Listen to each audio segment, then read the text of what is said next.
করতেই হবে। আজকে তার জন্যই কিন্তু এখানে এসেছি, দিদি আমায় পাঠিয়েছেন।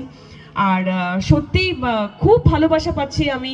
আর এই গ্রামের নাম শুনলাম জেমুয়া গ্রাম, তাই তো? তো প্রচুর আন্তরিকতা, আপনারা অসংখ্য মানুষজন এসছেন। নিশ্চয়ই আশা করছি 23 তারিখ, তাই তো? 23 তারিখ সকাল সকাল কত নম্বর?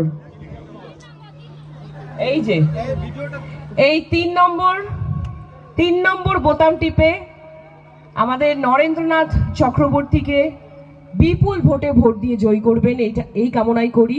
তার জন্যই আমি কলকাতা থেকে এত দূর এসেছি। আপনাদের ভালোবাসা তো নিতেই, আর প্রচুর ভালোবাসা আমি পাচ্ছি এখান থেকে।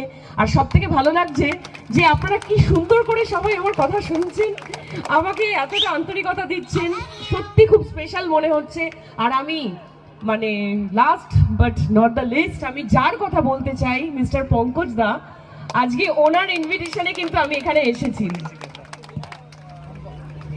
জেলা সম্পাদক পঙ্কজ দা, আর ভীষণ একটা আর্মি ব্যাপার আছে, আমি দেখছি খুব এনার্জি, আর সবাইকে মেনটেন করে এটা ওটা, মানে আমি দেখছি যে হয় না যে এই যে কমিটির সবাই এত সুন্দর করে আমাদের প্রোগ্রামটা, এই যে জনসভাটা অনুষ্ঠিত হচ্ছে, একটা জোরে হাততালি পঙ্কজ স্যারের জন্য।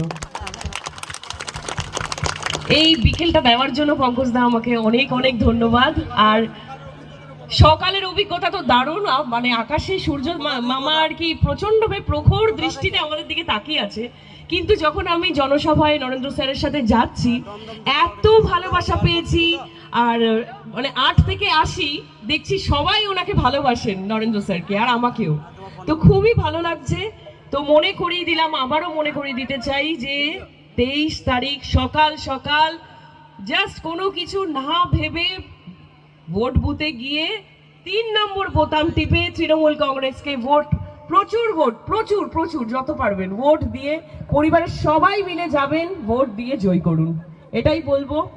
আর যেহেতু আমি এন্টারটেইনার, বুঝতেই পারছেন এখানে মঞ্চেও অনেকে আছেন, আমার নারী শক্তিরাও আছেন, ডায়লগ তো বলতে পারবো না, আমি একটু অন্য কিছু করি স্টেজে। আর আমি দেখছি যে এখনো ভোটারের, এখনো ভোট দেওয়া